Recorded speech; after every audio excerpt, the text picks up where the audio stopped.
Hello friends, welcome to the channel. ಹೇಗಿದ್ದೀರಾ ಎಲ್ಲರೂ? ನಾನು ಇವತ್ತು ಇನ್ನೊಂದು ವಿಡಿಯೋದೊಂದಿಗೆ ನಿಮ್ಮ ಮುಂದೆ ಬಂದಿದ್ದೇನೆ. ವಿಡಿಯೋ ಸ್ಟಾರ್ಟ್ ಮಾಡೋದಕ್ಕಿಂತ ಮೊದಲು ಯಾರಾದರೂ ನನ್ನ ಚಾನಲ್ನ ಇನ್ನೂ ಹೊಸದಾಗಿ ನೋಡ್ತಿದ್ರೆ ಪ್ಲೀಸ್ ಬೇಗ ಸಬ್ಸ್ಕ್ರೈಬ್ ಮಾಡ್ಕೊಳ್ಳಿ. ಬನ್ನಿ ಈಗ ವಿಡಿಯೋನ ಸ್ಟಾರ್ಟ್ ಮಾಡೋಣ. ನಾನಿವತ್ತು ತೊಗರಿಬೇಳೆ ಮತ್ತು ಮೆಂತ್ಯ ಸೊಪ್ಪನ್ನ ಬಳಸ್ಕೊಂಡು ಸಾಂಬಾರು ಮಾಡ್ತಾಯಿದ್ದೀನಿ. ಯಾವ ರೀತಿ ಮಾಡೋದು ಅಂತ ಹೇಳ್ಬಿಟ್ಟು ನೋಡೋಣ ಬನ್ನಿ. ಒಂದು ಕುಕ್ಕರ್ನ ಒಲೆ ಮೇಲೆ ಇಟ್ಬಿಟ್ಟು ಒಂದು 3 ಗ್ಲಾಸ್ ಆಗೋಷ್ಟು ನೀರನ್ನ ಹಾಕಿ ಮತ್ತು ಅದಕ್ಕೆ 1 ಗ್ಲಾಸ್ ಆಗೋಷ್ಟು ತೊಗರಿಬೇಳೆನ ತೊಗೊಂಡಿದ್ದೀನಿ. ಅದನ್ನು ಅದರೊಳಗಡೆ ಕ್ಲೀನಾಗಿ ವಾಶ್ ಮಾಡ್ಕೊಂಡು ಅದರೊಳಗಡೆ ಹಾಕಿ ಹಾಗೆ 1 ಸ್ಪೂನ್ ಆಗೋಷ್ಟು ಎಣ್ಣೆನೂ ಸಹ ಹಾಕಿ ನಾನೊಂದು 3 ರಿಂದ 4 ವಿಷಲ್ ಆಗೋಷ್ಟು ಕೂಗಿಸ್ಕೊತಿದ್ದೀನಿ. ವಿಷಲ್ ಎಲ್ಲ ಹೋಗಿದ ನಂತರ ನಾನು ಬೇಳೆನ ಈ ಥರ ಮ್ಯಾಶ್ ಮಾಡ್ಕೋತಾ ಇದ್ದೀನಿ. ಮ್ಯಾಶರ್ನ ಸಹಾಯದಿಂದ ಮ್ಯಾಶ್ ಮಾಡಿಬಿಟ್ಟು ಸೈಡಲ್ಲಿ ಇಟ್ಕೊಳ್ಳೋಣ. ಈಗ ಸಾಂಬಾರು ಮಾಡೋಕ್ಕೆ ಏನೇನು ಬೇಕು ಅಂತ ಹೇಳ್ಬಿಟ್ಟು ನೋಡೋಣ ಬನ್ನಿ. ನಾನು ಈಗ ಅರ್ಧ ಕಟ್ ಆಗೋಷ್ಟು ಮೆಂತ್ಯ ಸೊಪ್ಪನ್ನ ತೊಗೊಂಡಿದ್ದೀನಿ.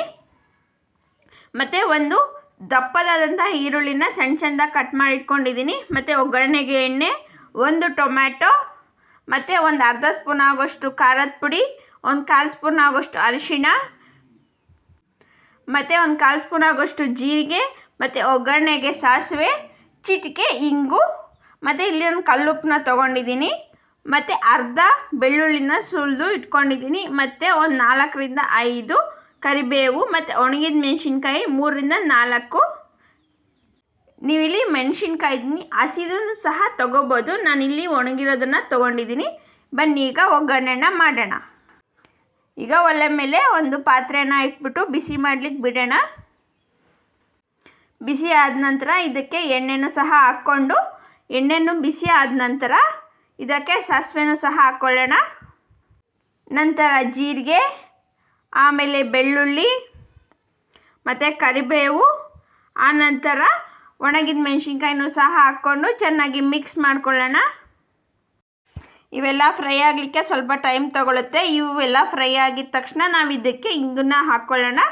ಇಂಗನ್ನು ಸಹ ಹಾಕ್ಕೊಂಡು 1 ನಿಮಿಷ ಬಿಡಿ. ಆನಂತರ ಇದಕ್ಕೆ ಕಟ್ ಮಾಡಿ ಇಟ್ಕೊಂಡಿದ್ದಂತಹ ಈರುಳ್ಳಿನೂ ಸಹ ಹಾಕಿ ಚೆನ್ನಾಗಿ ಫ್ರೈ ಮಾಡ್ಕೊಳ್ಳಿ.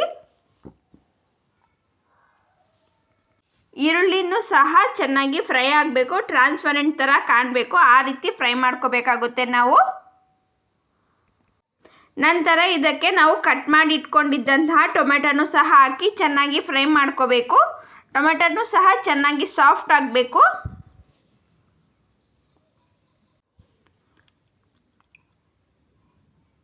ನೀವು ಬೇಕಾದರೆ ಉಪ್ಪನ್ನ ಈಗಲೇ ಸೇರಿಸ್ಕೋಬೋದು. ಯಾಕಂತಂದರೆ ಈಗ ಉಪ್ಪು ಹಾಕೋದ್ರಿಂದ ಟೊಮೆಟೊ ಬೇಗನೆ ಸಾಫ್ಟ್ ಆಗುತ್ತೆ. ನೋಡಿ, ಈಗ ನಾನು ಉಪ್ಪನ್ನ ಸಹ ಸೇರಿಸ್ಕೊಂಡಿದ್ದೀನಿ.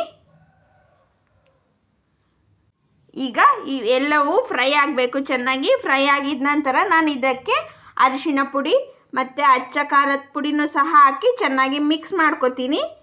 ಮಿಕ್ಸ್ ಮಾಡಿದ ನಂತರ ನಾನು ಇದಕ್ಕೆ ತೊಗೊಂಡಿದ್ದಂತಹ ಮೆಂತ್ಯ ಸೊಪ್ಪು, ಅರ್ಧ ಕಟ್ಟಾಗೋಷ್ಟು ಮೆಂತ್ಯ ಸೊಪ್ಪನ್ನ ತೊಗೊಂಡಿದ್ದೆ, ಅದನ್ನು ಸಹ ಹಾಕಿ ಚೆನ್ನಾಗಿ ಇದರಲ್ಲಿ ಮಿಕ್ಸ್ ಮಾಡಿ ಫ್ರೈ ಮಾಡ್ಲಿಕ್ಕೆ ಬಿಡ್ತೀನಿ.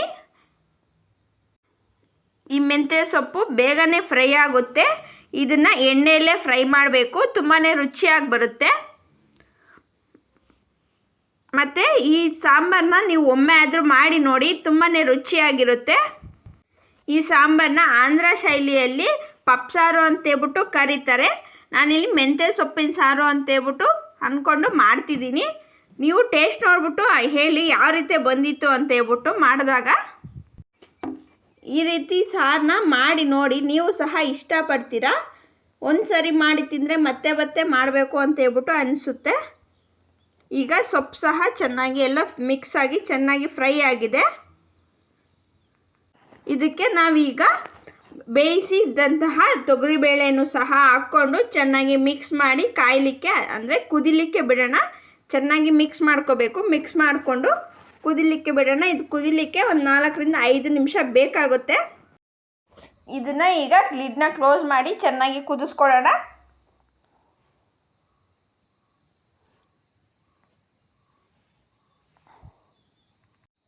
ಈಗ ಮೆಂತ್ಯ ಸೊಪ್ಪಿನ ಸಾಂಬಾರು ರೆಡಿ ಆಗಿದೆ. ಈಗ ಒಂದು ಬೌಲ್ಗೆ ಸರ್ವ್ ಮಾಡೋಣ.